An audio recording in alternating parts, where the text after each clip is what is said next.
Hello दोस्तों, welcome back सत्य monitor. तो दोस्तों और डियर स्टूडेंट, आज मैं आपको 16 मई के एसएससी एमटीएस का फर्स्ट शिफ्ट का क्वेश्चन बताने वाला हूं। तो जिन लोगों ने अभी तक चैनल को सब्सक्राइब नहीं किया है वो चैनल को सब्सक्राइब कर लें ताकि आपको फ्री पीडीएफ भी इसकी मिल सके। तो हमारा फर्स्ट क्वेश्चन है, द वाइट टाइगर उपन्यास के लेखक कौन है। तो द वाइट टाइगर जो उपन्यास है उसके लेखक हैं हमारे अरविंद अडिगा। तो आपका राइट आंसर होगा अरविंद अडिगा। और इसमें एक ये भी आपको फैक्ट ध्यान में रखना है कि 2008 का पुरस्कार इन्होंने जीता था। इस पुस्तक के लिए उनको 2008 में एक पुरस्कार मिला था। तो हम नेक्स्ट क्वेश्चन की बात करते हैं। तुम मुझे खून दो, मैं तुम्हें आज़ादी दूंगा। ये नारा किसने दिया था। तो ये नारा दिया था सुभाष चंद्र बोस ने। किसने दिया था। सुभाष चंद्र बोस ने। नेक्स्ट क्वेश्चन है, पंडित रविशंकर का संबंध किस वाद्य यंत्र से है। तो जो पंडित रविशंकर थे वो सितार वादक बजाते थे। और इसमें आपको ये भी एक फैक्ट ध्यान में रखना है कि इनको 1999 में भारत रत्न से सम्मानित किया गया था और 1981 में इनको पद्म विभूषण मिला था। और पद्म विभूषण इनको 1967 ईस्वी में इनको मिला था। नेक्स्ट क्वेश्चन है, निम्नलिखित में से कौन सी नदी बंगाल की खाड़ी में नहीं गिरती है। तो पहले अब ये देख लेते हैं कि बंगाल की खाड़ी में जो हमारी नदियां गिरती हैं वो कौन कौन सी हैं। तो ब्रह्मपुत्र, कृष्णा, कावेरी, गोदावरी, महानदी और गंगा, ये सब नदियां हमारी बंगाल की खाड़ी में गिरती हैं।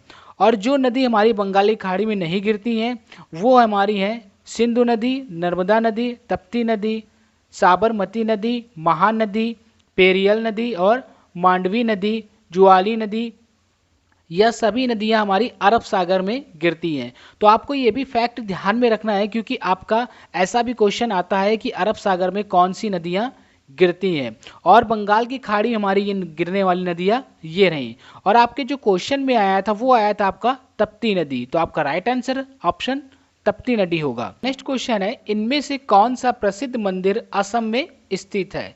तो कामाख्या मंदिर जो है वो हमारा असम में स्थित है। तो आपका राइट आंसर होगा कामाख्या। क्वेश्चन है हमारा, 1857 में के भारतीय विद्रोह के बाद किस अंतिम मुगल सम्राट को अंग्रेजों द्वारा बर्मा में निर्वासित किया गया था। तो जिसको निर्वासित किया गया था वो थे बहादुर शाह जफर, जो कि इनको निर्वासित किया गया था। तो आपका राइट आंसर है बहादुर शाह जफर। क्वेश्चन है, युद्ध के हिंदू देवता भगवान मुगरन की पूजा के दौरान कौन सा नृत्य किया जाता है। तो जो कौन सा नृत्य किया जाता है वो किया जाता है कावड़ी अट्टम। तो आपका राइट आंसर होगा कावड़ी अट्टम। यह एक औपचारिक बलिदान है और यह जो नृत्य है एक औपचारिक बलिदान होता है और भक्तों द्वारा युद्ध के हिंदू देवता भगवान मुगरन की पूजा इसमें की जाती है और दौरान अभ्यास भी किया जाता है कि कैसे इसकी पूजा होगी। तो नेक्स्ट क्वेश्चन है, खेलो इंडिया यूथ गेम 2023 का 5वां संस्करण किस राज्य में आयोजित किया गया।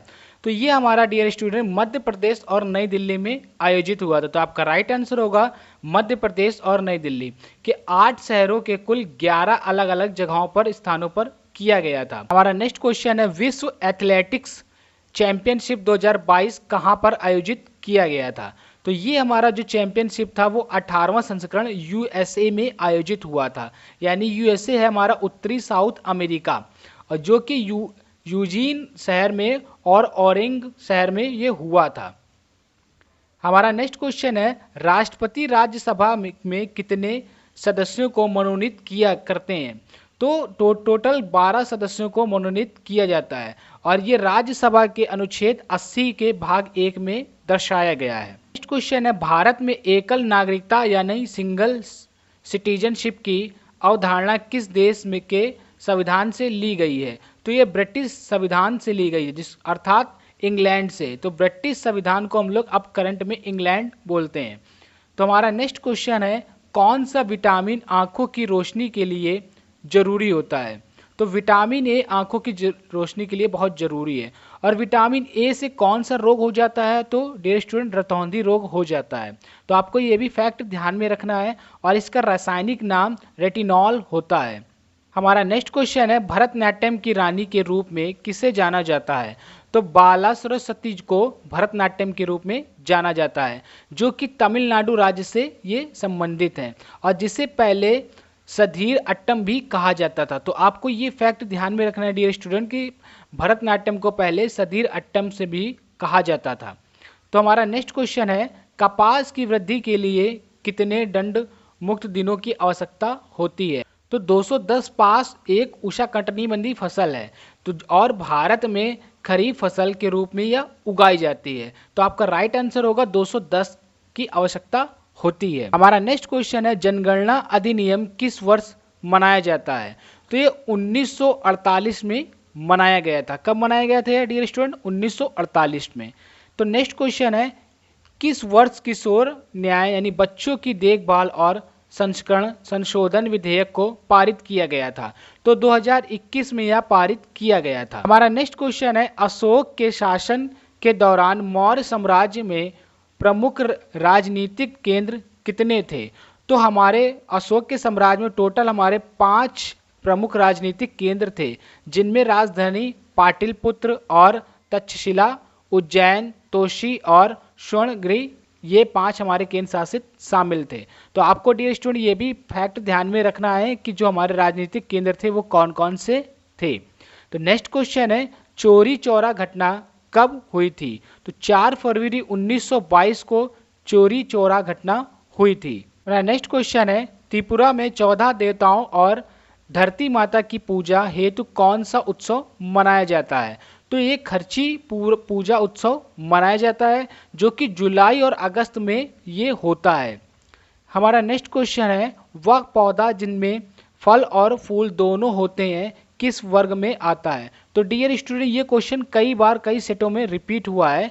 तो ये है आवर्त बीजी, एक ऐसा पौधा है जिसमें फल और फूल दोनों होता है। हमारा नेक्स्ट क्वेश्चन है, अत्यधिक विद्युत धनात्मक तत्व क्या कहलाते हैं? तो क्षारीय धातुएं कहलाते हैं। क्वेश्चन, जमे हुए गैसों, चट्टानों और धूल के कॉस्मिक स्नोबॉल हैं जो सूर्य की परिक्रमा करते हैं, क्या कहलाते हैं? तो धूमकेतु कहलाते हैं, जिनको हम लोग पुच्छल तारा या कॉमेट भी कहते हैं।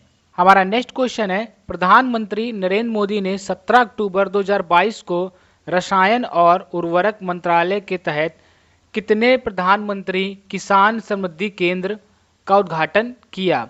तो टोटल 600 उन्होंने उद्घाटन किया था, जो कि नैनो यूरिया का व्यापारिक उत्पादन शुरू करने वाला भारत दुनिया का पहला देश बन गया है। टोटल फैमिली इनकम को क्या कहते हैं? तो टोटल फैमिली इनकम को dear student household income कहते हैं, यानी कि घरेलू आय। तो आपका राइट आंसर घरेलू आय होगा, जो कि 12 महीनों की अवधि के भीतर घर के सभी सदस्यों का द्वारा जो कुल आय प्राप्त होती है वही होती है। तो आज मैंने आपको 16 मई के फर्स्ट शिफ्ट के क्वेश्चन आपको डियर स्टूडेंट बता दिए हैं। तो इसके बाद सेकंड शिफ्ट की वीडियो जल्दी अपलोड होगी और फ्री PDF लेने के लिए डिस्क्रिप्शन में लिंक दिया है, वहां से जाके अभी टेलीग्राम चैनल को ज्वाइन कीजिए।